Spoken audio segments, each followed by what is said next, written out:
All right, so the first topic that I want to touch on today is actually security. And probably in fact will be the only topic for today. Yes, and Artem, yes, always check APIs. That is correct, yes. So the security, right? In fact, let me do this way. Present review, so have this. And so what we already know about security in Istio, right? We sort of figure out that every workload when it registers gets certificate, right? So meaning that the pod came up, it has a certificate. That's temporary certificate that's being used to basically terminate the connection or manage manage all the inbound outbound connections. But when is it like optionally or is it required way? So we still have to investigate it. What we know that workloads do have certificates, they're short-lived certificates that are issued by Istio. What we know, those certificates can be used for the network calls, right? And then what we know, the certificates, once again, are being continuously rotated, right? So something that you have the picture right now in mind is, per se, I have a service deployment, which is, let's say, HTTP bin or Forteo. I have this sort of I have, let's say, this is my pod, this is my sidecar, and there's a number of elements going on, right? So instead of me pointing the fingers here, what I want to do right now is I want to spend a little of time on drawing this out, and cancel, and then create a new one. Let's draw this out.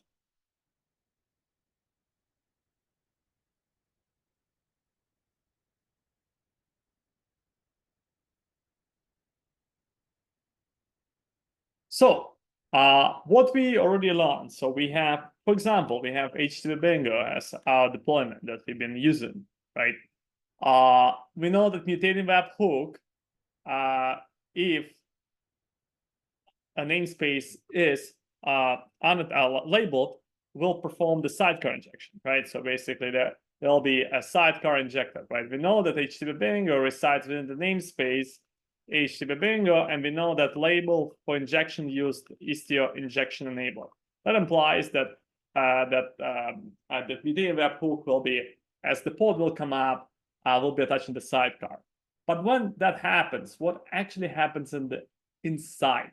So we know that sidecar inside itself has those two elements, such as the envoy, which is data processor, right?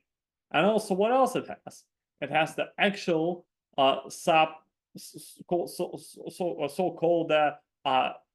control plane, which is Istio agent, right?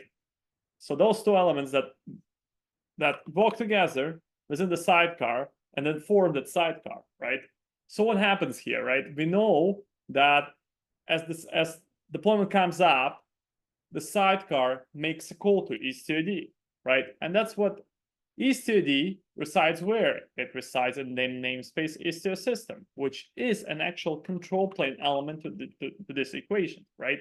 So with that, if you think about that, here's my IstioD, and then that IstioD process is actually responsible to do what? To register the sidecar and provide the configuration, right? You remember we talked about that Istio agent will call in and say, hey, like I want to register, so register against IstioD. IstioD will do what? IstioD will respond with the registration details, which includes, by the way, the certificate details.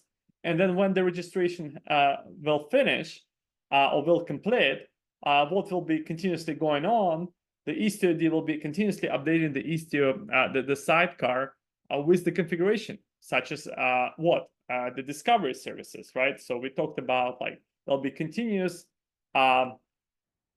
discovery services updates that we know for discovery services that applies listeners, endpoints, secrets, right? What else? Clusters, right? Routes, right? That's what we've been sort of looking to it last time, right? So with that in mind, so what we know as part of this registration, when registration happens, handshake happens, that we established that discovery services exchange. we already know once again that that elements like listeners, routes, clusters, endpoints. I can't type today. I guess coffee. Clusters, routes, listeners, right? They all will get, sent over. And also there's something that I didn't yet talk about, but also there will be a secret discovery service also being enabled, right? So with that, when Istio sidecar comes up, it also will get a short-lived certificate attached to it, right? So with that, that will basically conclude the rollout. But again, like that certificate will be continuously updated through discovery service updates. So how we can see that, or how we can take a look at this process? So first of all, right, what we already know that we have this HTTP Mango app deployed, right? So if I'll go and see the logs from the very top of it, right, and do something like that, -c is to a proxy and do more, and then I guess I need to specify the namespace.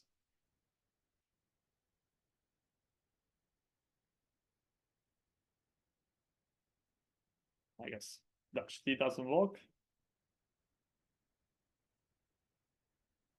So that's a sidecar initialization process. So check this out. As sidecar comes up, sidecar has a config volume mount that says, hey, go and talk to that Istio deployment. This is your discovery endpoint. This is where you'll get all the necessary means. So as it continues, it will handshake with Istio service over port 15.12, will validate the validity of that endpoint, will establish the handshake, and will get required configuration elements. It will continuously refresh needed elements, right? So from that standpoint, like we've been using already Istio cutoff command. We've been doing PC command, and which is proxy config. And what we've been checking? We've been checking, cluster config. We've been checking the endpoint config, listener config, route config, right? So, but we have not checked yet couple of points. So let's take a look what we have not checked yet. So we have not checked a bootstrap config, for example, which will be something like that, bootstrap.hbingo. And if you'll see there was the bootstrap here. So this is the configuration, right? A complete configuration that will be that basically will be used to do what? To initialize the Istio agent. So when I do this, right, and then if I type it right,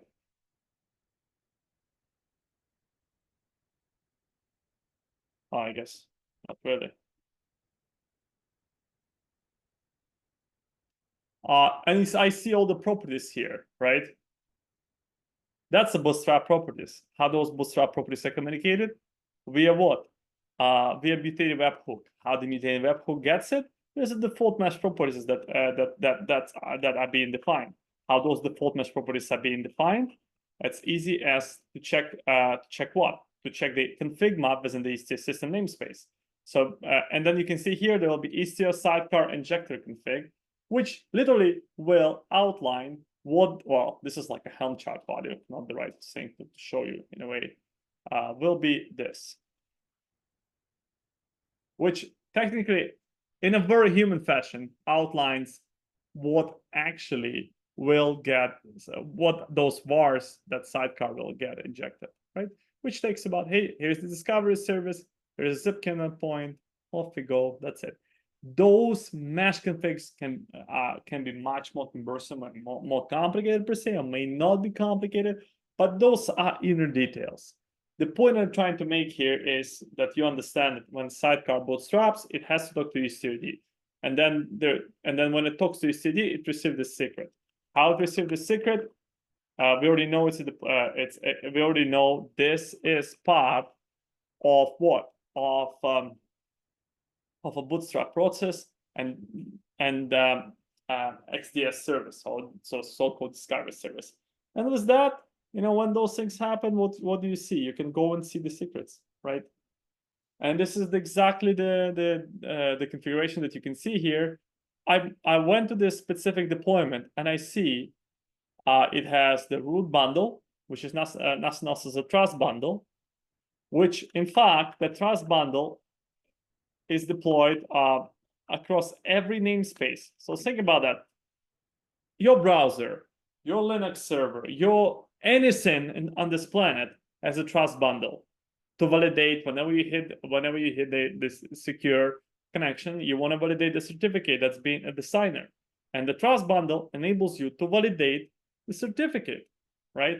So that's same here. When Istio, when the sidecar comes up, it needs to have a trust bundle to call out Istio to validate the Istio, but at the same time, it has to have a same trust bundle to validate if the mTLS, if there's inbound mTLS or there's outbound mTLS, to validate it, basically the certificate against the trust bundle, right? So this is like, so security and Istio, there's a lot about how certificates work. It's a lot about foundations, how mTLS work, or what TLS is, how TLS work, and all that stuff. So some of those bits I will be uncovering as we go through this, right?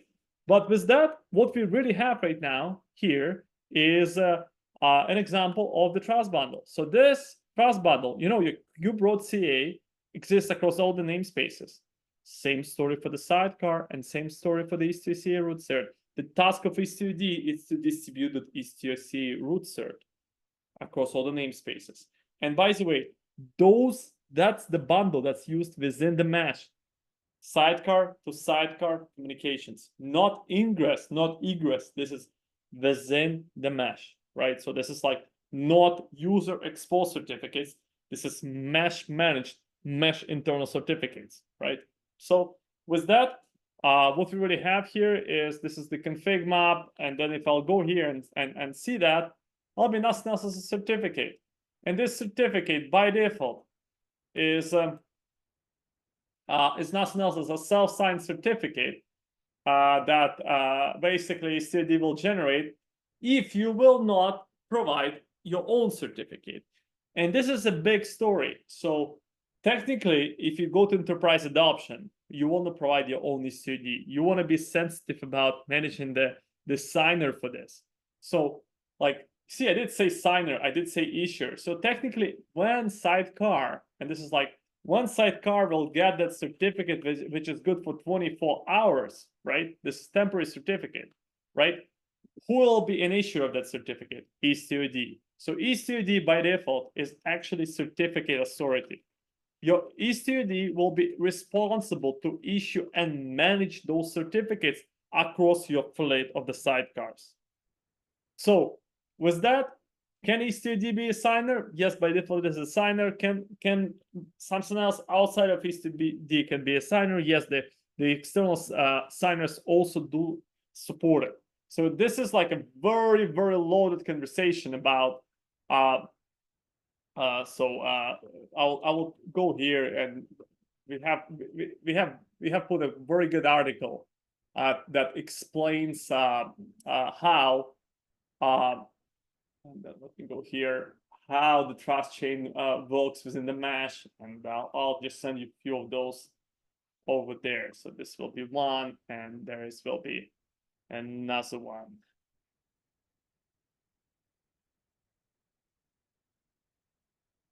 Those are like, it's a loaded topic. Let me be fair. I'm fast forwarding a number of bits here, but this is by itself. This is one of the most complicated topics within the mesh. It's for the platform owner, what you want to do, you want to establish a proper enterprise pattern how you will manage those certificates. Because technically, if per se you want to productionize the solution, and then you have your security requirements, which basically enable end-to-end encryption within all the services. And if it's a large enterprise or any financial, they'll come and tell you, well, there's a list of the caveats or list of the standards you have to follow. For example, there is this doc, which is called what, 800 204A, that literally describes a collection of regulations that you have to adhere or when you're building your secure microservice applications, right? And this is like actually interesting part. So it literally talks about, if you talk about security and we talk about, what is that there? There's a list of requirements. I just want to scroll down till very end. And yeah, here you go. Yeah. English reachability, English translation, now there's, I forgot, what was that? mTLS. Yeah, so that's where it goes. Like there's SMDR6, which talks about enabled mTLS, but then there's, if you really talk about that, there's like a standard is like how to establish the rotation for the what it implies. Basically, this is the documents per se. But when I work with also like customers and we have some of those, you know, regulated environments, we basically, there's a collection of docs that are being used, and no matter what the service, no matter what the application runs here, right?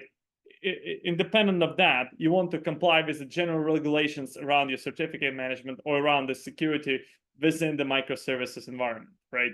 And this is elements like that, docs like that, literally come into equation when you want to roll out this in a production environment, right? So this is, again, this is by itself, it's security, it's a different, you know, it's in a way loaded conversation. But what I'm trying to phrase here, what I'm trying to summarize, what I'm trying to scope here is Istio by default, your certificate authority that will manage the certificate issuance for what? For the mesh internal certificates. As a user here, I will not see that certificate. The certificate will be used, again, across within the mesh. This is very important matter. Those certificates that you see here, if I'll have HTTP bingo here, and then I have, let's say, port.io here, right? That's where like those things will happen within the names, within the mesh, right? As a user, if I want to go and see that, right, I won't be able to see that. I won't be exposed to that. As a user, I will be consuming the mesh, leveraging my ingress gateway, which is by default, we already talked about, that thing may exist in the Istio system namespace, which is not necessarily correct, but this is like, in a way, different conversation to have. But as an actor, as a consumer, I will be hitting the gateway, and then gateway by itself will be part of the mesh and will be hitting one of those services, right? So with that, that means the gateway will be exposed to that certificate, meaning that gateway will establish a trusted connection. But as an end user, that certificate over here, when I hit my external application, that's a different certificate. This is your standard certificate management that it applies, right? So that's why I want to basically scope it. There's inside scope within the mesh certificate management, and that's what it is. That's what Istio does. That's what Istio manages. In fact, Istio can sign, or Istio can delegate that responsibility to the third-party components to, again, to issue and manage those short-lived certificates, right? So with that, if I'll go here once again, and I'm doing this Istio Kyle command, and I'm reviewing that, what we have here, I have my trust bundle, which is the config map that sidecar will mount, and I will have this short-lived certificate. And that short-lived certificate over there, it's nothing else as the certificate that Istio issued to me. So if I'll go right now here, and I'll say, let's do it this way. I go and do, I just went and did OYAML, and I have this certificate. What I can go here, can I go and see it? Yes, I actually can go and see it. I can, what is that? Base 6040 code. And let me just make this a little brighter, because, so this is where it is. What do you see here? I took that certificate, I decoded that certificate, and you can see here it's 24 hours good certificate. In fact, by default, every 12 hours certificate will be rotated. You can see it's issued by a local self-signed issuer. And then if I'll start looking inside, what I'll figure out, do I see the subject name or common name? No. What I see here, I see a Spiffe ID, and that's what actually happens within the mesh. Spiffe ID is used to define or frame that identifier of the certificate. So as you can see here, the Spiffe ID defines a domain, which is your mesh domain or cluster domain. See here, we only run here a single cluster deployment. We don't span mesh across the clusters. In production, there are rollouts where you span. There are rollouts where customers do span the mesh across multiple clusters. In this case, we start very simple and assume that mesh runs within the cluster. It's not expanded across multiple clusters. So that is less significant because it's a cluster local construct. And then you can see here there's HTTP bingo, which is a namespace, and the service account, which is HTTP bingo. So this is your Kubernetes service account. This is your Kubernetes namespace. This is your cluster identifier, right? That's what Spiffe ID is. So when there will be a call from one service to another service, that's how the services will be identified, right? That's how when one service will call another service, that's how they will know that I'm being called by this service to that service. And guess what? Because it's all mTLS, and there will be identity will be always validated. So authentication will be granted by default. Authorization is a separate matter. We'll talk about that. But in a mesh, if you detail the configuration in a correct fashion, by default, you will have authenticated requests, meaning that every service-to-service call within the mesh will be authenticated. It won't be authorized, but it will be validated or authenticated. Alrighty. Okay. So with that, where we are. So I did say that by default, as you establish the mesh within the cluster, all the calls will be authenticated. Right. So the next slide, I'll find the slide. I did say Spiffe ID, right? So keep in mind, so X509 certificate with a Spiffe ID equals to identity. Literally, every call in mTLS world, whenever I do mTLS, what is mTLS? It's a mutual handshake. When client and server, they both provide certificates, they both validate each other and establish trusted relationship, right? So when that happens, identity is being communicated, and Spiffe, that's like basically a standard that defines in a URI-based way a full identity pass. So in fact, if you'll go by itself and just go to the Spiffe format or Spiffe concepts, you'll find you'll find quite interesting how this matter is actually exposed. And in fact, you'll find a specification that talks about how to craft that URI. So I will leave it there. Like, you can always go and find that specification. But what I'm trying to say, and the reason I'm bringing this up, is to use a specific predefined Spiffe format. You cannot change that format as of today. That implies that this is the format. It's a cluster name or mesh name. Cluster name or mesh name, namespace, service account. That's the basically caller ID. So when you see that line and you have the inbound call, well, you know for sure where the call is coming from, and as well as you'll have a full identification of the caller. How we do identify the callers right now? Well, I mean, in the L7 world, it's by certificates or by JOTs, but this is what it is, right? In the mesh now, or in the cluster, in the kube scope, we don't need to use IP to validate the caller. Now we don't care about IPs. We only care about IDs, and IDs established over certificates. So meaning that IP is irrelevant. It's that Istio enables us to basically to establish a proper identity to identity relationship patterns that are not based on IPs, but based on true papers such as certificate. So basically, what I'm trying to call this out is we establish identity-based relationships that enables us to do identity-based segmentation, or identity-based authorization to be exact, right? Did any one of you work with Spiffe before? No. So that's again like the Spiffe and Istio. So Istio is a Spiffe issuer. There's a Spire thing, and the Spire project by itself it's literally addresses the whole. Well, that's a saying. There's so much of Spire nowadays. The Spire, which is, well, here, yeah, this is Spire.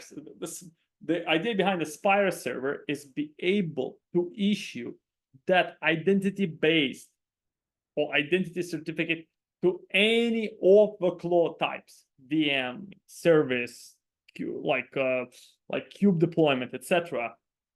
That to establish the identities, to establish mTLS, to drive identity-based segmentation. So that's a bit different, like topic by itself, but just FYI, right? This is a powerful concept that enables identity-based segmentation and that eliminates a need of IP tracking, IP knowledge. That's why when we compare the segmentation and per se, if I just go to the Calico way of just network policy way, they don't fit the bill anymore.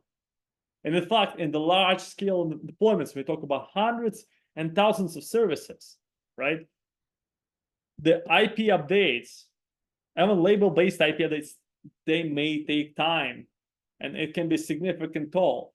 But by establishing the identity-based or certificate-based, authentication authorization, you don't care about tracking the workload IPs anymore because this is irrelevant.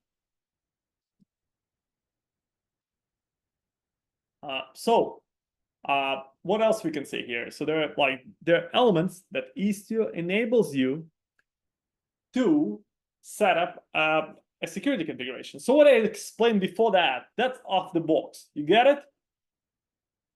A box, right?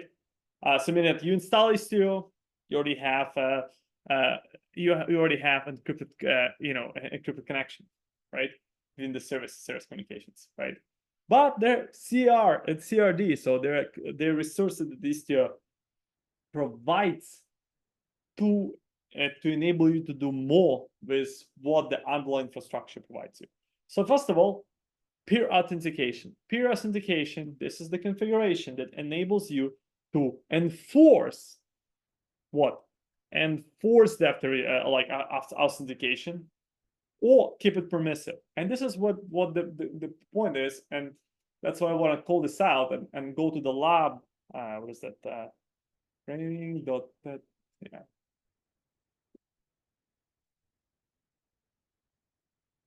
That security and so we have this.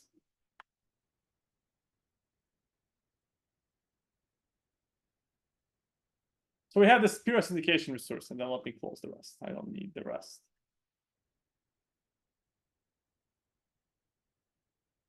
We have this peer authentication resource, right?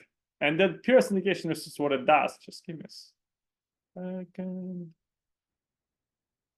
Here, just also here.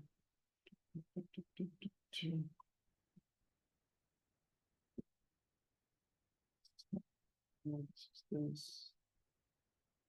It.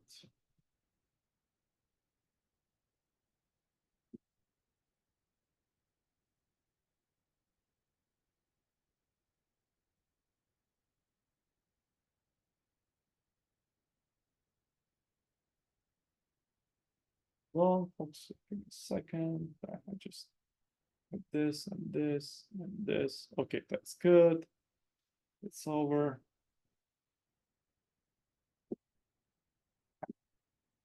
Right. Just being lazy. So let's check this out. What do we have here, right? Let's say we have a namespace called Fundraiser, and we have this policy, which is policy that talks about enable strict mTLS. So what it means. So let's think for a second, right? What it really means, right? So first of all, right, what we have in this cluster, we have this HTTP bingo service, right? We have this Fundraiser service, right? And what else I have? What else namespaces I have? I can create a new namespace, which is, let's say, a rogue namespace. And within that rogue namespace, what I can do, oh, well, CD, that's like, within that role namespace, what I have here, I do have nothing. I want to run a shell. And this is like I told you before, this is just my way. My way to basically quickly run the shell session. If you see here, once again, if you view it here, I have this HTTP bingo stuff, and at the same time, I have this rogue shell, right? That doesn't have sidecar. Why doesn't it have a sidecar? Because namespace doesn't have, that injection command there, right? So let's take a look. Can I go and do a curl against HTTP bingo service, right? So let's try to do this and see if it will work out, right? How to know which port to call an HTTP bingo service. Once again, a reminder that port is specified over here. This is a service port. Once again, if I'm doing curl, you see here what happens. So check this out. I'm able to call HTTP bingo service, right? From a container which doesn't have a sidecar. So what happens here, I'm able to call from non-mesh enabled workloads, mesh enabled workloads. That implies if I'll go and see the logs,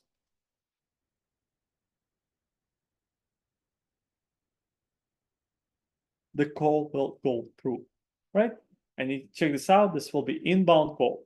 You remember, I did say to you in the past, the load balancing decision done outbound at the sidecar level, right? Outbounds, meaning from client to server. If I'm doing this call right now at the temp shell, right? And I don't have a sidecar, and I'm hitting this service, HTTP bingo, HTTP bingo service. How does it work? It works because of kubectl, because kubectl handles this connection, and in fact, because of kubectl, it finally hits that container, and in fact, that's what you see there. So this is a kubectl facilitated connection, right? So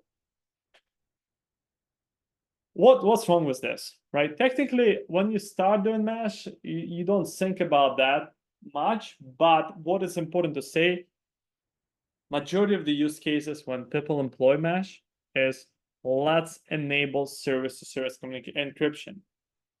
So service-to-service encryption implies 2 bits: authenticate and authorize. First, if I have this right now, if this what's going on right now, is this my connection on temp shell is authenticated? No, it's not. So that's what it means when you go and see permissive. When you go in and you see permissive, right? Check this out. Here, that implies that by default, mesh enables, but within the Istio, they're encrypted and unencrypted, or authenticated and unauthenticated calls are allowed for the mesh-enabled services. So this is not something that you will ask why it's like that. Should it be like that? Should it be default policy? So first of all, think about that logic when you're trying to introduce new technology. Do you want to go and lock down everything, or do you want to break existing brownfield? Do you want to actually be the technology that intrusive? Not really. That's why by default, Istio trying to be less intrusive as how it looks like, but technically it's still intrusive. Sidecars and all the business, Istio looks quite intrusive. But from that point, but defaults are not best practices. Defaults are done on the point to ease your adoption and enable you to transition from permissive to required. And again, peer authentication, this is a general policy. There are overrides that you can do in a different way. There are different configurations that you can apply to override those behaviors. But right now, think about peer authentication as a policy that can be applied to namespace, to the whole Istio deployment by itself. That will tell you, or is it permissive, or is it required? Required means authentication must happen. And then, can you set required and don't do overrides for permissive? Yes, you can. Can you actually be more granular per service than just saying allow mixed or disable mixed, like basically require or allow, right? Can you be more inclusive? Yes, you can. In fact, it can be accomplished using destination rule, or in fact, it can be accomplished by more granular peer authentication policy, right? So, but let me call out what I mean by that. What I mean by that is when I go and apply this command right now, for what? For which namespace? I want to establish a cluster-wide policy. If I want to establish the cluster-wide policy where I should go and apply this configuration, yes, I should apply it to the root namespace, which is the Istio system namespace. So by doing this configuration, by enabling this peer authentication policy in the way how it is right now, what I'm doing, I'm enabling the mesh-wide enforcement that will say allow only those connections over secure wire, or means that all the inbound requests have to be authenticated. And you can see here, when I'm doing this call again and again and again and again, I'm getting filter chain not found, which implies this is not authenticated call. So how then the rest of the calls will work out? Well, guess what? If I do the same exactly call, but from the sidecar injected workload, workload, the communication will come in, right? So this is where what we have done right now, we enabled mutual authentication as a requirement. I did say it can be overridden. Once again, there's a lot can be done. Istio, well, to be fair, that's what I think there will be, what is Istio birthdays in May. Well, we talked about that. Actually, yeah, Istio birthday. Oh, check this out. May 24th, there will be Istio birthday. So basically, in a couple of days from now, Istio will be 7 years old project. That's crazy, actually. So, so with that, what it means, there's a lot of capabilities that you may use, you may not use, may get deprecated, may not get deprecated, but peer authentication, right? Once again, check this out. I want to remind you what I talked to you last time. I talked to you about namespace. So if your configuration is scoped to the namespace, it will apply within the namespace. If your configuration is applied to Istio system, it will be applied to all the workloads within the cluster. You can always scope it to the specific deployment. That implies you will have to have a workload selector, which this is, and etc. Then peer authentication enables you to scope the authentication down to the port, enable, disable per port, and you can see here there is that properties that I say permissive, disable, strict, right? So again, connection is not tunneled, connection can be tunneled or not, and connection must be tunneled, right? Then something that I did say, by the way, if it's all required and suddenly I have one service that I have to make it permissive, how can I do it? So destination rule allows you to specify that behavior for the specific. So destination rule, it's Istio cluster configuration from the past. Destination rule enables you to specify your TLS mode 2.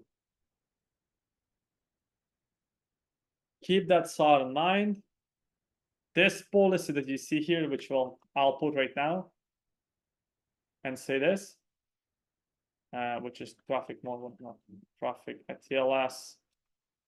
And then I'll just put that here, apply TLS settings, and then I want to show you this stuff.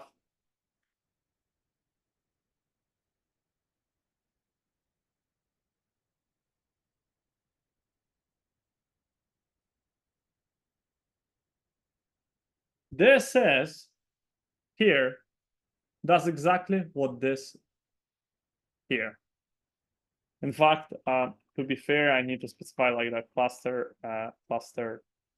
SVC.log, SVC cluster.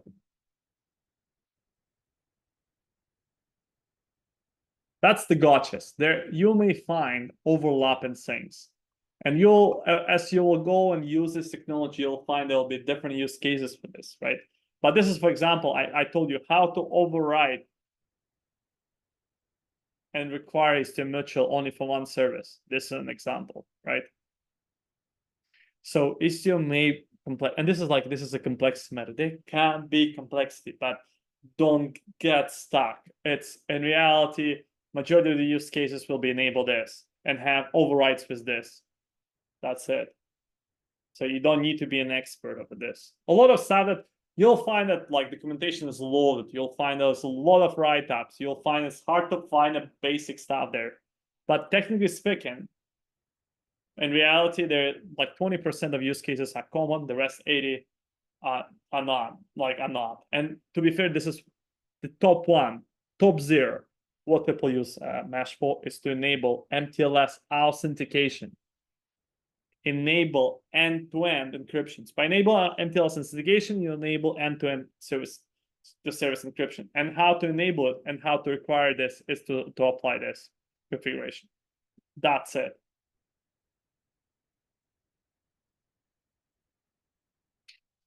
So, authentication. Then we go here and say, well, check this out, right? Then there are other two resources that I'll talk about. And I will talk about those two as I'll be going through the slide deck, right? But what we just learned right now, when you do mTLS, client to server, it's TLS. When you do client to server, when the boss client to server provides the certificates, is mTLS, right? So that's it. So what permissive mode is, what I just talked about, if client calls server, client may provide the certificate, may not provide the certificate. So permissive mode allows you to support hybrid workloads. But as soon as you go to the strict mode, you have to have mTLS enabled. You have to have a sidecars across all the deployments, or across all the containers. Can you override it for the specific service? Yes, you can. How? Using the destination rule, as I showed you. So, once again, this is more detailed view of how the things that was my role, right? This was exactly my rogue sidecar, right? Oh, sorry, my rogue container. And that was that 40 call.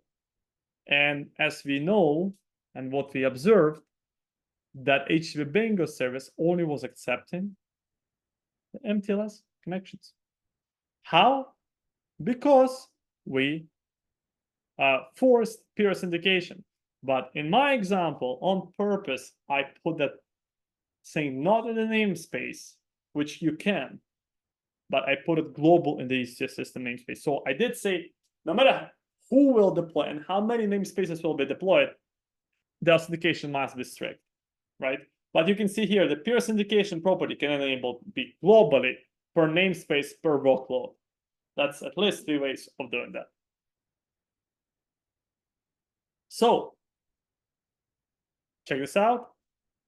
This is where we do it per workload, as I told you, and this is the globally, it's permissive.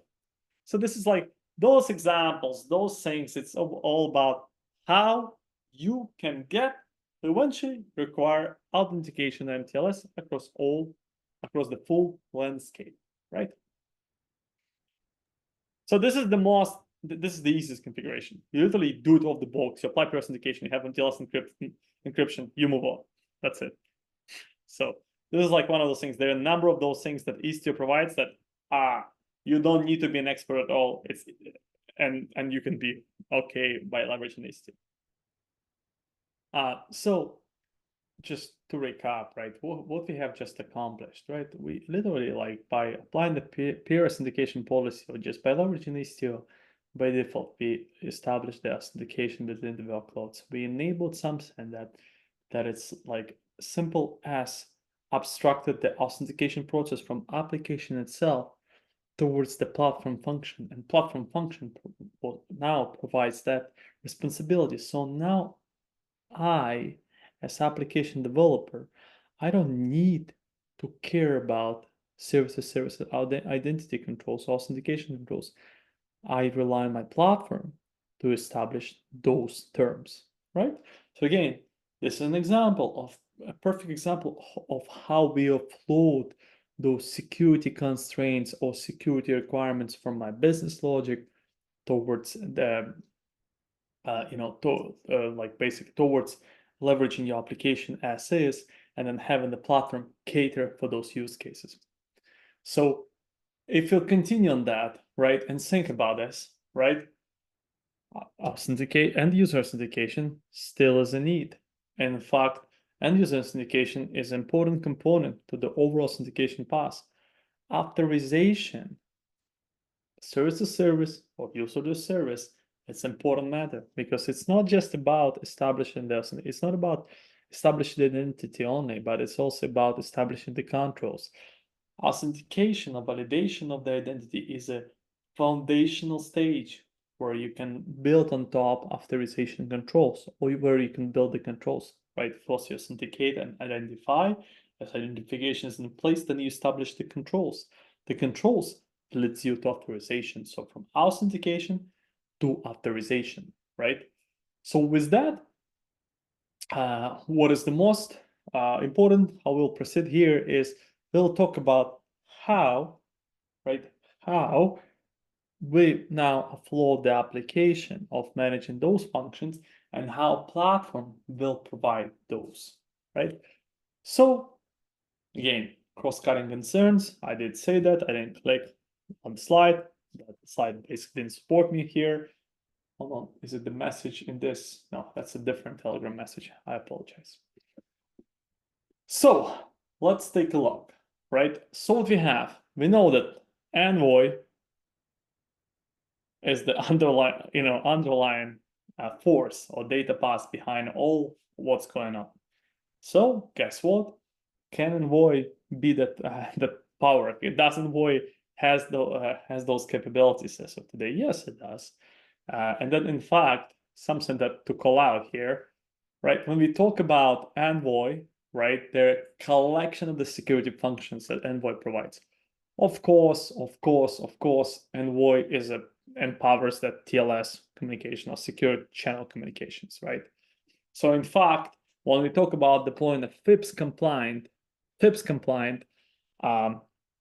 Istio deployment or mesh deployment, we talk about having a FIPS compliant build, which entitles that Envoy is FIPS compliant. That talks about that, right? But if you see here about there's a number of bits that Envoy from the security perspective supplies. It supplies ability to leverage JOTs or the authentication controls. It has external authorization plugin that enables you to actually extend your queries towards external frameworks, such as, for example, open policy, controller, right? OPA, right? Or OIDC, right? Or SAML, right? And other bits. They're basically what you'll figure out there. There's other elements that basically involved within the Envoy to power your security model. So a lot of what Istio does, as usual, Istio realizes the Envoy value in much more consumable fashion. And I do apologize, I didn't share my screen. With that, once again, that's like it was a good point for me to read the questions. And how long I was talking like that? Not that much, probably, but yeah, it was. So once again, I was just what I have done here. When I show this slide, right, and that specific slide, I did say that Envoy is the force that powers the security functions. I went to Envoy site and I went through some of the security filters that you'll find here, and technically the core message that I want you to keep in mind: Envoy powers it. Envoy has the capabilities. Istio packages those capabilities. We don't program Envoy directly, right? Istio, it's about simplifying the experiences that you have as Envoy to realize value in a consumable fashion to the end user. So end user don't need to be a service mesh expert, but end user will just need to know how to enable specific functions. So Istio has a collection of the resources. One of those resources that that was number 2 in the list is request authentication. And this, for example, here that I'm going to documentation, it's important example. Why it's important? So we just talked about identity. We talked about service-to-service identity, right? Call to, like, basically service-to-service calls, right? And we did say that identity was established within the mesh. The identity was a Spiffe ID. The Istio ID was responsible to issue those certificates and establish that identity management. But then what if identity, it's not just certificate, but identity, for example, is my authentication token, is my JOT token, right? If it's just my JOT token, I guess what? I have to onboard that identity, parse it, and understand this is a legit construct or not. So in this very example here, what we are talking here, we're talking about leveraging JOT, right? So-called JOT issued tokens, which correspond to identity, to authenticate the requests. So with that example, this is a user-based authentication where I'm, as a user, provide an access token or JOT. If you parse the JOT, within the JOT, there will be my identity, it will be encoded. After on, it can be just validated. Oh yeah, I validate this JOT, so I authenticate this call. That call can come through, and that's what request authentication is about. Is making sure that you provide a valid identity. So valid identity requires a validation, right? And that's what that here. Request authentication is here to validate the identity, that identity is valid. That's a saying. That's what request authentication, therefore, it's to validate your external identity. In the 99% of the cases, your external identity will be provided as a JOT-based call, JOT-based token, which encodes your identity, right? And that's something to call out. A lot of those examples that you see here, and in general, Service Mesh empowers now the new generation of distributed API gateways. So a lot of calls, when we talk about the mesh, and in general, they are HTTP-based or gRPC-based calls, right? So that's where we talk about majority of those requests that comes in and land, they land as HTTP1, HTTP2 sort of calls, which technically gRPC is HTTP2, right? And that implies that they can land through mTLS, they can land through the JOT, right? And this is an example where if you simply want to enable authentication of JOT-based identity, this is the configuration. So your application doesn't need to encode it. Your application does not need to have those libraries. It's simply a simple function. And this is very common functionality. It's like across the board. If you run any of API gateways, this is like a 101 configuration you'll have. And in fact, that's what I'm talking here about. I'm talking about ability to onboard and validate external identity that is in formal JOT, right? That's it. So in fact, we can read about that. JOT token have fields such as claims, principals, audience, etc. You can match on, right? So this is one of those examples to think about that. You'll find use cases when you build your ingress gateways or when you build your mesh deployments. In fact, you're building a new generation API gateway. In fact, your ingress is not just doing HTTP traffic routing, but also is applying transformation and security functions against the incoming payload. Against the incoming payload, right? So, and that's another example where again we use doing end user authentication, where the call, let's say I'm a Sergey, I'm doing a call against specific service, I'm providing JOT.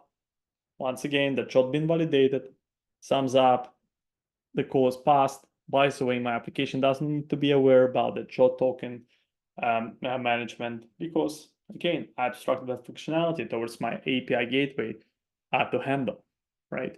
Oh, that was easy. I just click then. Hold on. I just to give you motivation how many slides I had. We are a bunch. Okay.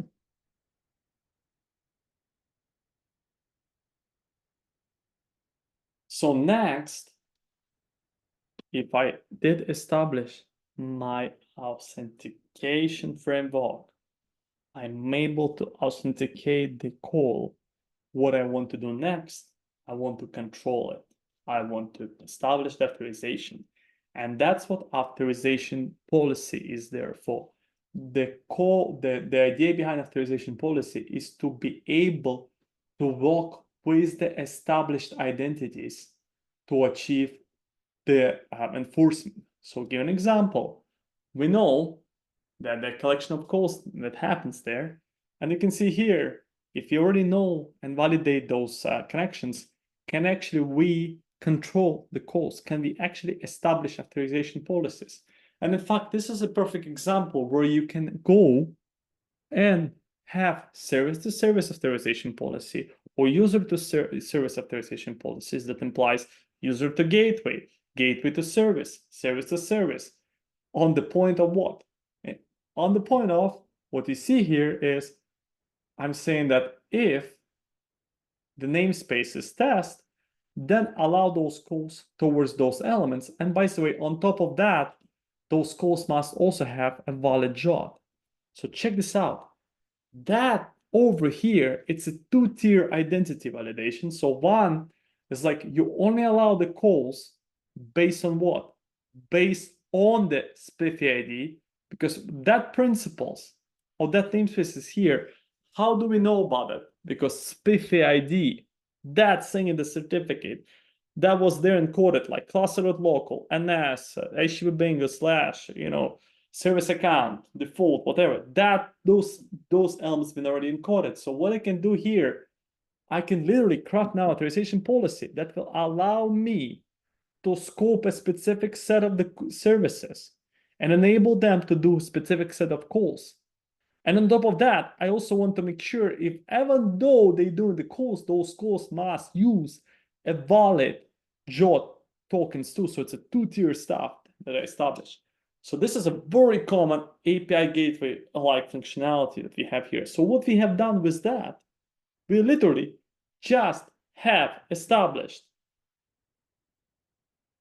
authentication and authorization between services. So, and as example, can I do that? Can I do like this? That previous was service to service. This is user to service. Absolutely, you can. Absolutely, you can. You can do user to service controls, and this is just another example of that. Can you use OIDC? Can you use authorization code workflows? Yes, you can. There are other elements that are in the picture that you can use that I'm not talking here about to authorize your users to hit specific services.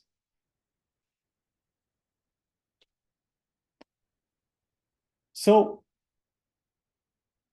as much as it may look complex, the security part of Istio is nicely packaged. In fact, it's the usability of the features are quite to the very straightforward angle. So meaning that you don't need to be an expert to grasp those concepts.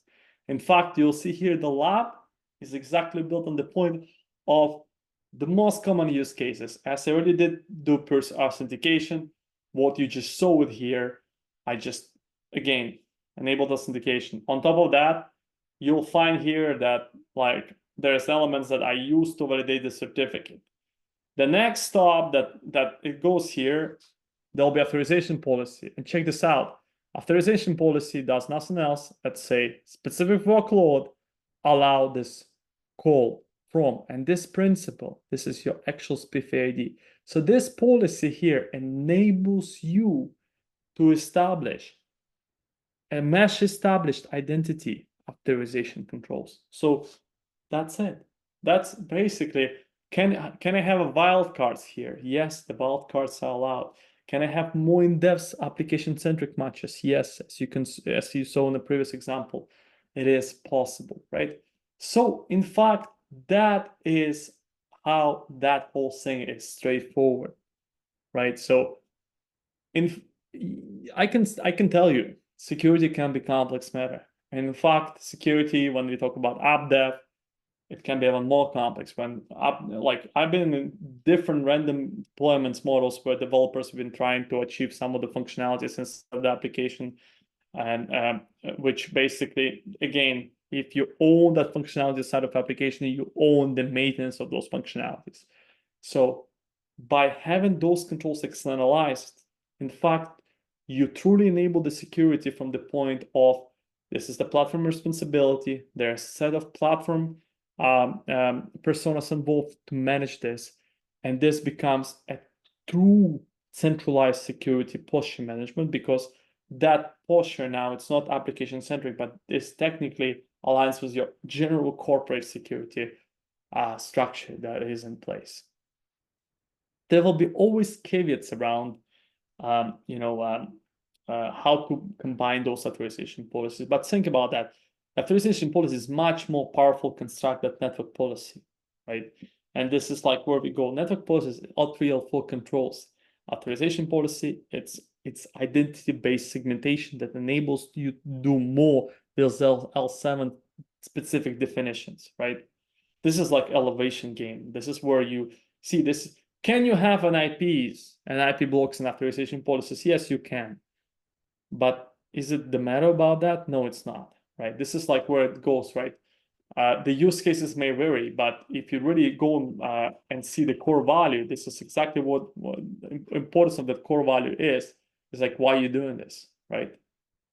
And by the way, authorization policies can be used to delegate the authorization request to external controllers. For example, you can use like OPA to be your external authorization controller, right?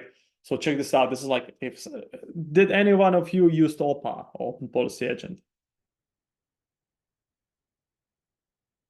So once again, powerful toolkit. Istio enables you to delegate the authorization policy decisions towards OPA, right? Again, goes to the point how far you want to go, how in depth you want to go, right? There's lots around that, like in fact, that authorization policy, or like how to craft a true end-to-end security posture with those Spiffe edits, and so this is quite a proper matter, organization by itself to have. So, all right. So there is something that else that I wanted to chat. So let's see. So this is now, as time goes, I want to cool up a little and talk about observability, right? I'm on purpose reshuffle the decks because I believe that I believe that security is overwhelming topic. It's very hard to. I mean, technically, I'm compressing a lot of bits, I'm hiding some of the complexity, but I think eventually, we go on the point that as I'll complete this class, I want you to have a key takeaways. And key takeaways such as traffic management, such as security, this is where I will spend the most of the time, so you understand how you can do traffic management properly, how you can do, security properly. And security, we completed. That's it. This is like that. Once again, we can spend days and days talking about Istio, Mesh, microservices security, but the core of what I just explained will hold 80% of use cases.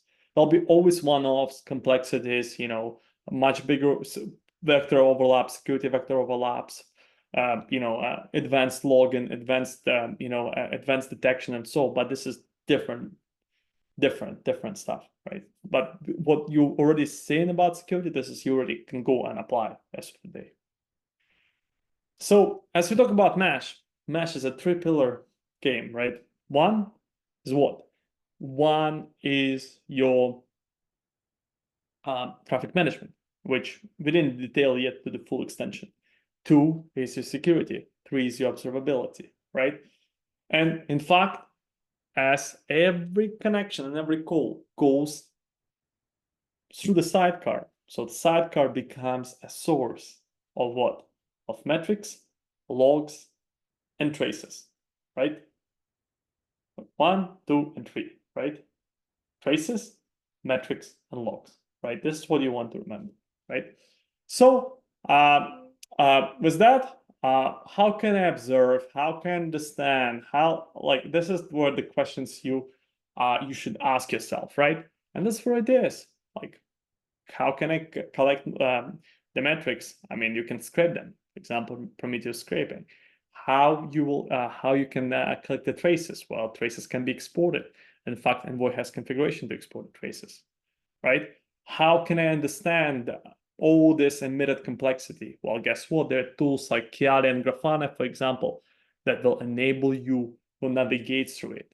In fact, there are much more other tools around that I can show you too. For example, Skywalking, which enables those two together, that also enable you to understand what's going on behind the scene.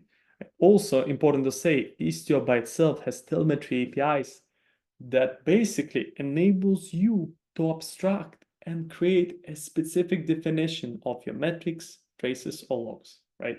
Which by itself quite interesting conversation. So with that, before going to those two slides that I have there, what I want to show you is this lab's sort of fun. It's a lot of fun because if you'll go here right now and then do what? Like, first of all, what is that sample add-ons folder? What we're talking here about, right? We're talking about, again, exactly the same idea. We're talking about go to samples and add-ons, Istio, and then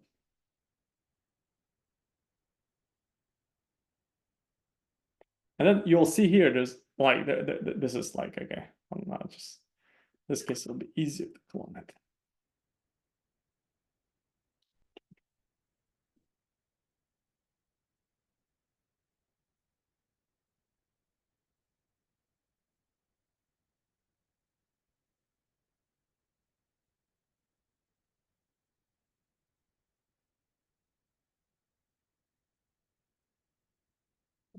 That's a saying. Like, that's why you should not clone this. But what we're gonna do is we're gonna proceed with this page. This page will do 3 elements. 1, we will install Prometheus to scrape the metrics. 2, we'll install Grafana to visualize the metrics. 3, we'll use Chiari tool, which is specific observability tool or console for the Istio. And 4, we will use Zipkin to basically work with traces, right? So check this out. So now, as I have this out, samples, add-ons, and then let's go here and do a lot here. Yeah, it's easy. I'll be lazy. First, we'll deploy Prometheus. Second, we'll deploy Grafana. Oh, I guess. See, this is all available off the blocks. So it will deploy Zipkin, and force will deploy Kill. So this that's one of the elements, right, that you'll see here is, again, gives you a hint about how to enable tracing, right? And then let's take a look here, right? So it's observability. I want to do this now.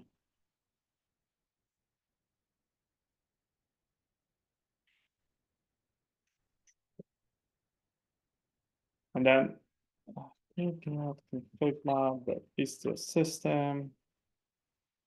And what I want to show you, I wanted to show you this one. No, that's not the default installation. Let's provide me that. Hold on, folks. I just always, you know, there's the mints that I want to show you. Yes. So see this, like the configuration you see here, like that talks about Istio install, right? And it does say go and do this, right? So in fact, what you'll figure out here is this is the config map that details the applied configuration. So you can say, well, it sounds cumbersome. Well, to be fair, like when you do manage the configuration, what you do, you use Helm or you use Istio operator, so it will be much easier to oversee it. In demo-like environments, it's a bit different story, right? So, but basically by doing this here right now,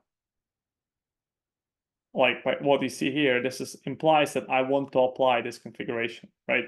In fact, this now is deprecated. The way that it's shown here, and this is like a lot's changing around in style of Istio. What I'll tell you, this is not something that, like this here, this is not something that you will do. What you will do, you'll have Helm installation that will basically will behave and will have those configurations. As I will complete with this observability, I will show you a production grade system that has this observability configuration. It will be a bit different, right?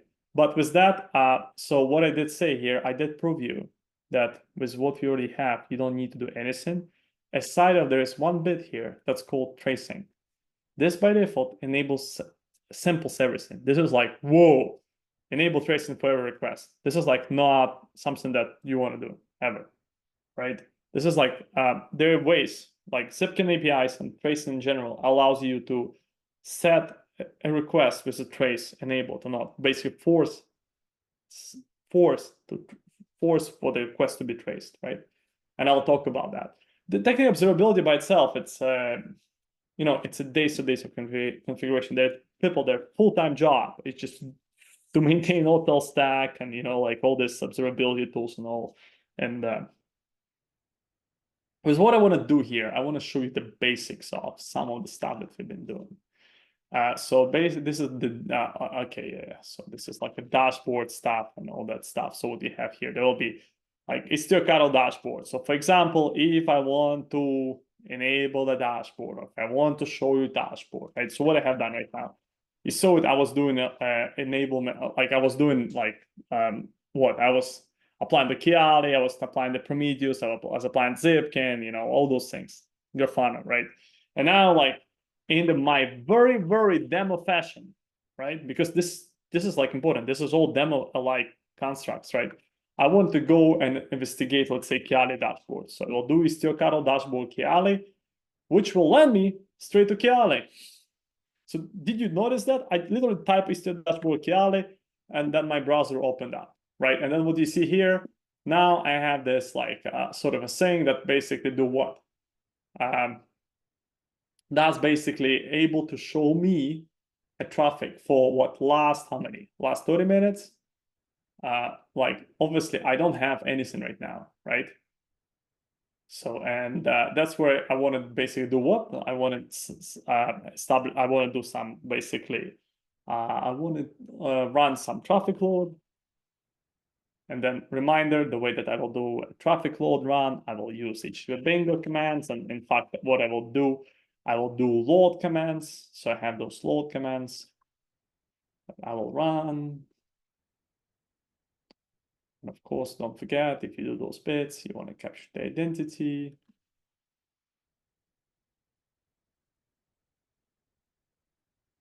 Then I'll see that some of the calls fail, some of those calls not fail. This is done on purpose. And then if I'll go to Kiali, and then basically I'll just do reset, and then basically go and then do what? Oh, check this out. Like, see, that's what's going on. You can see here right now that this Porter client doing the connection. So check this out. This is the visualization of the service-to-service communication flows, right? So with that, I can say, hey, show me the security, or show me the traffic animation, all kind of stuff, right? This is like Kiali. Kiali, it's more like a play tool. It's not necessary in the long run, when you use this tool, this is like, it's sort of cool stuff, but in the end of the day, what you'll figure out with the time, like you will need more enterprise grade things, and Kiali is like sort of cool but nice, but not necessarily hits all the things in the longer run when you do it in a much bigger scale. But once again, what Kiali is, it's your nice way to represent, build your visual topology. It's nice way to tell you, oh, check this out, those namespaces missing sidecars. Or check this out, this hello world namespace, what it has 2 deployments, right? It has no traffic right now in it. Basically, there is no observability to it, right? You can see inbound metrics, outbound metrics. You can see some of other bits, like you can click and see the logs that are not happening. So it's sort of, I will tell you, it's sort of a cool tool that what you can do right now and do what? Do a play. So you see here, this HTTP bingo, you see the logs there. I can go and in fact, go and see the HTTP proxy, and you can see here, this is the Istio proxy logs. I can go and see the inbound metrics, and then I can see outbound metrics, all that stuff, right? So this is, I can go and see envoy configuration, and in fact, from envoy configuration, you can see how Kiali does it. There is a bootstrap configuration, there are routes, there are listeners, right? So in fact, if I click on the route, there are specific domains, and I can keep digging over and over and over. And in fact, you can see that I just clicked on the specific listener route. And then you remember, as I was talking to you, route translates to the virtual service. So I'm able to basically go click to route, and it shows me the virtual service definition, right? So I can have multiple Istio instances deployed within the cluster, and etc. So it's like basically go and navigate, spend time, interesting tool, enables you to learn Istio faster, sort of fun. That thing evolves. To be fair, like it was a while since I opened it last time, but this is just once again a tool that sort of sets a nice way of to understand what's going on, right? So, so one more stuff that I think it's important, like when you talk about Istio, cattle, and then have a dashboard such as Grafana.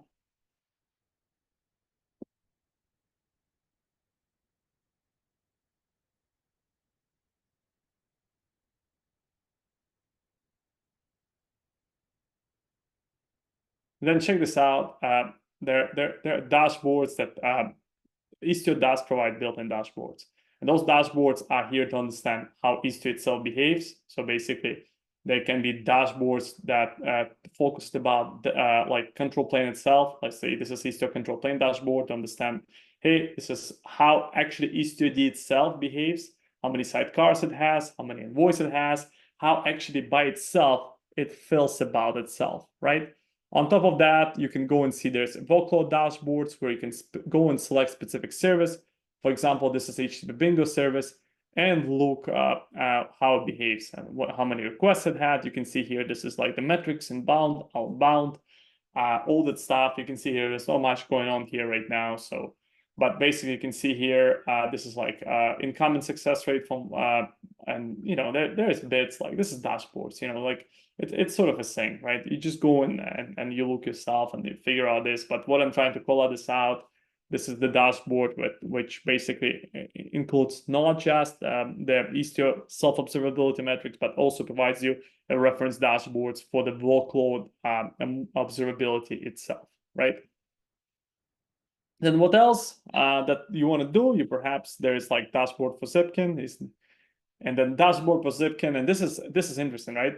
Zipkin enables you to go and check the traces, and there's something that I did say that like can we go and see the traces, right? Obviously there are no traces. How can I go and get some traces going? So this is where it goes really interesting. So I can basically go and run this temp shell. Oh, sorry. Let's go in this HTTP bingo namespace. I'll run the net showed, and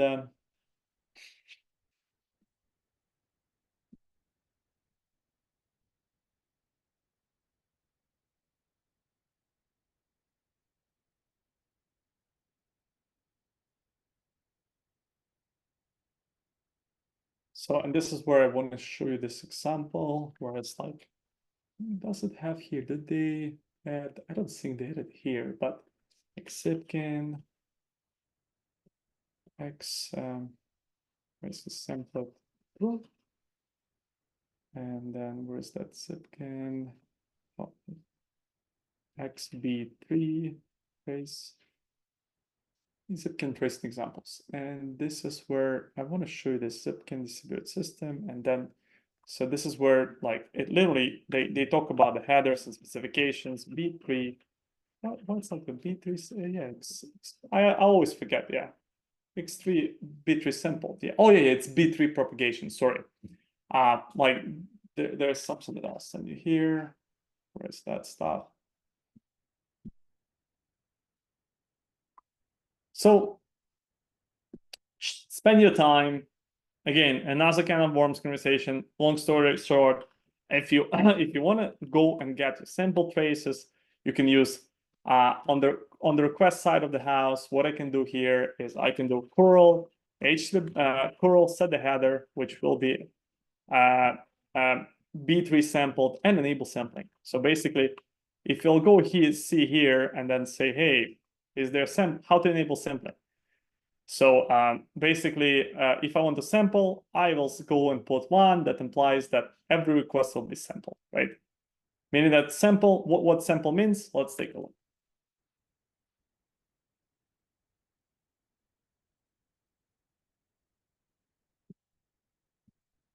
And then it's not fun. Technically, this is the bad example, but I just want to show you that now. See, I triggered the trace. And check this out. Like this is like why it's a bad example, because in this case, that HTTP bingo service, like that call doesn't go anywhere outbound. Like this is not like, you know, not step-by-step call, you know, not hierarchical call, right? So that basically doesn't give you, you know, much fun per se, right? What it's more important, and this is where I want to do this now, is K create and ask book info, and then basically K label as book info, and then basically do Istio injection enabled, and then have this workspaces Istio class and Istio sample, book info, and then basically K apply dash what's that?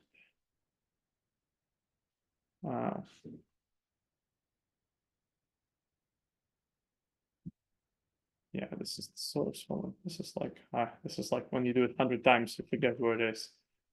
So I have it always in my example.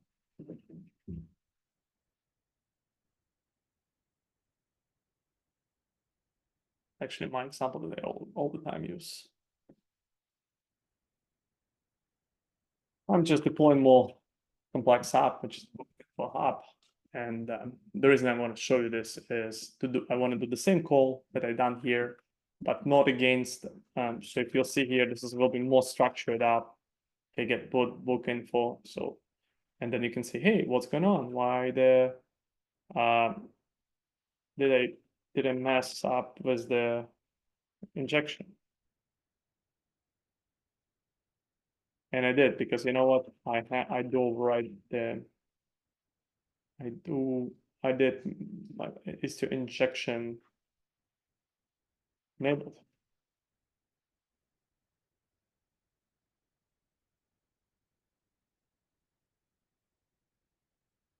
So let's do this again.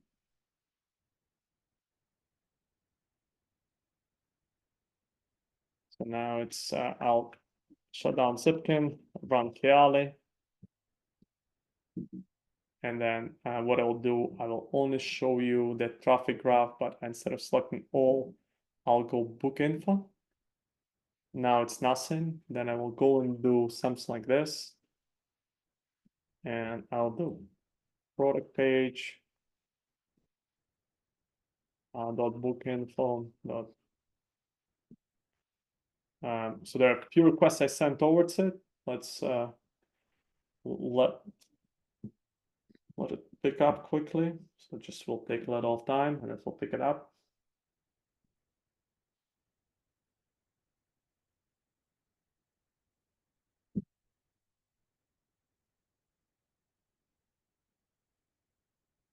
Yeah, check this out. And then this is like just a slash product page. What I want to do next, I want to do like more advanced call, which will technically do more. So I want to show you that how. So this is my container, and I want to show you how this will basically expand with the time.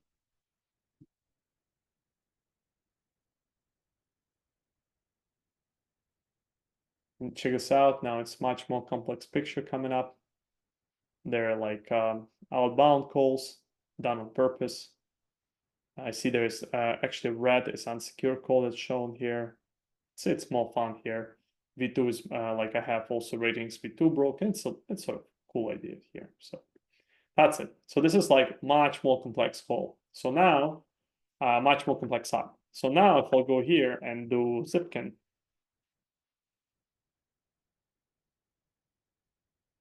and run the query and check this out, there will be temp shell colon product page. And you see here how many spans I have? I have 6 spans. And check this out, how complex this call is. It actually shows me that my client call went to product page. From product page, it went to details. From details, it also triggered a call from product page to review. So you see, this is like a single call, but it's a trace of the call, right? And that basically allows me. And by the way, because I have this mesh capability, by default, I get tracing capabilities off the box, right? This is how cool it is. And then if I'll keep that going, and then I will go back to Grafana.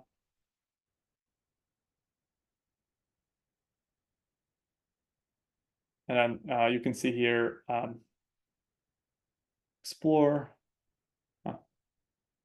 And then what else I want to show you? I want to show you the service dashboard.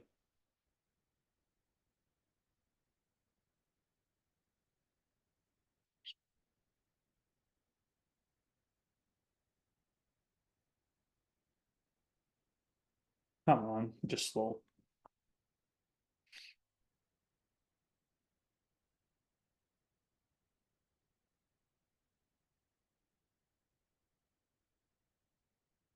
Just time out.